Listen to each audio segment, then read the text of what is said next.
Hello everybody and welcome back to RainBro Crafts. My name is Colton and today I will be making for you a soap inspired by one of our newest and best-selling candles, Drag Brunch. Drag Brunch is a soap and a candle that is inspired by a grapefruit mimosa, something that you would drink at a drag queen brunch. So stay tuned if you want to see us make this Drag Brunch soap.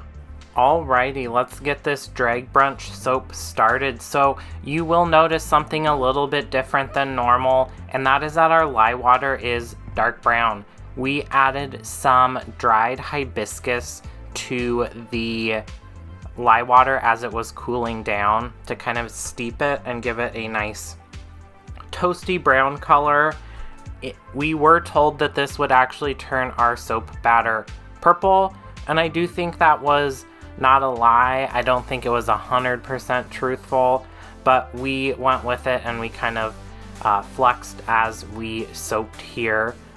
We are gonna do just like we always do, and that's whisk up our lye water, this time with those dried hibiscus flowers in there, along with our custom signature oil blend, and that's down in the description box below. We'll get that to a light trace. I'll add in our colloidal oatmeal slurry.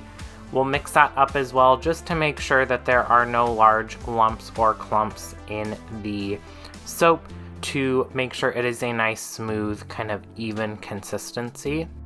Once that is to a nice blend, we will add in our fragrance oil, and this is a custom fragrance oil fragrance blend that we make in-house that is inspired by a grapefruit mimosa. So there is some citrus, there is some berry notes, a lot of different herbal notes, some lavender and some thyme and some mint, along with some kind of sweeter fragrances like vanilla and some sugar as well. We'll blitz this up. We did not make a test batch of this soap, so I am moving and proceeding very cautiously to make sure this doesn't accelerate more quickly than I want to. If you saw our video on Tuesday, and I'll put a card up in the corner here, you'll know that our carnelian fragrance accelerated so quickly it was chaos in soap making form. I added to the whole soap batter here a dark purple color, along with some more of those dried hibiscus flowers to add a little exfoliation quality to the bar of soap and to give it a nice kind of purple tone overall. For this design, I wanted 2 different colors of purple, so we will pour off half of the soap batter into our slab mold there. It does look brown, kind of like really liquidy refried beans at this stage. It does discolor to a more purpley tone, thankfully, in the finished product once the soap is done curing. To then add a nice contrast to the soap batter, I am adding some winter white mica to the remainder of the soap batter there. This is to lighten up that top layer a little bit. You could use titanium dioxide in this. We, for some reason, cannot use titanium dioxide and not have glycerin rivers in the soap, and I really didn't want that. I have tried the oil soluble and the water soluble versions, and I cannot get them to work how we want them to. So this winter white works just as well. I think there is some titanium dioxide in there, but there's something else in there as well that helps it not get those glycerin rivers when you don't want them. I'll then break out our scraper there, and we'll texture the top of that soap that's in the slab mold. I wanted it to look very textured and kind of spice up a otherwise kind of plain and normal looking bar, so that swoopiness is really gonna help add a little something extra to the soap bar. Once the soap that is in the slab mold is adequately textured, I will get some Northern Lights purple mica that is in a tea strainer, and we will do a nice purple mica line on top of that soap batter there. This is, at least when I was doing this, to hopefully highlight the purpleness of the soap batter and kind of hide the brownness of the soap batter, and I do think it helped a little bit to kind of draw your eye away from that like tone in the soap batter. We will then pour out the remainder of the soap batter that's in our Cambro there into our slab mold.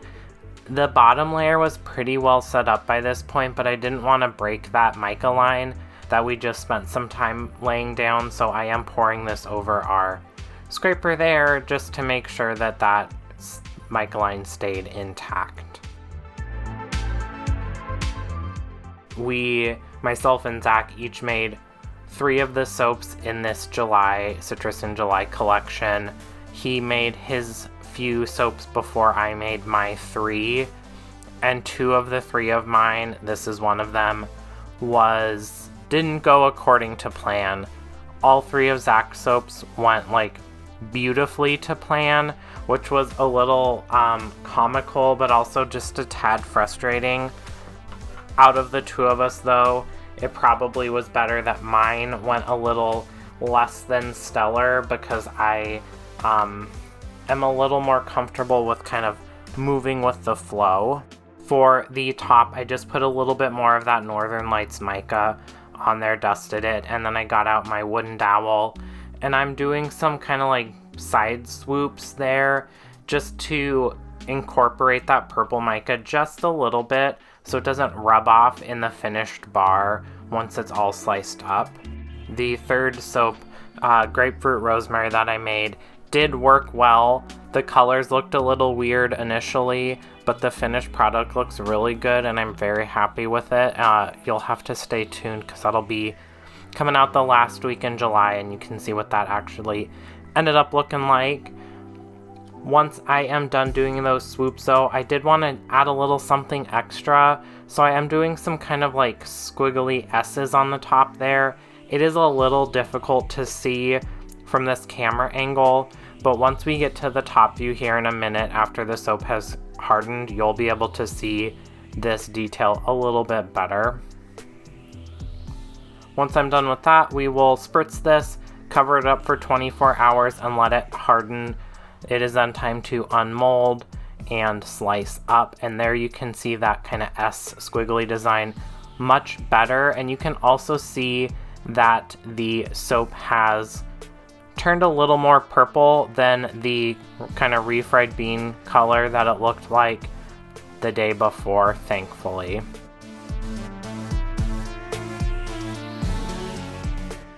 I do like the hibiscus kind of speckles in there as well. I think it'll be a really nice exfoliating, kind of gentle exfoliating texture to the soap bar, but not be too harsh that you couldn't use it every single day.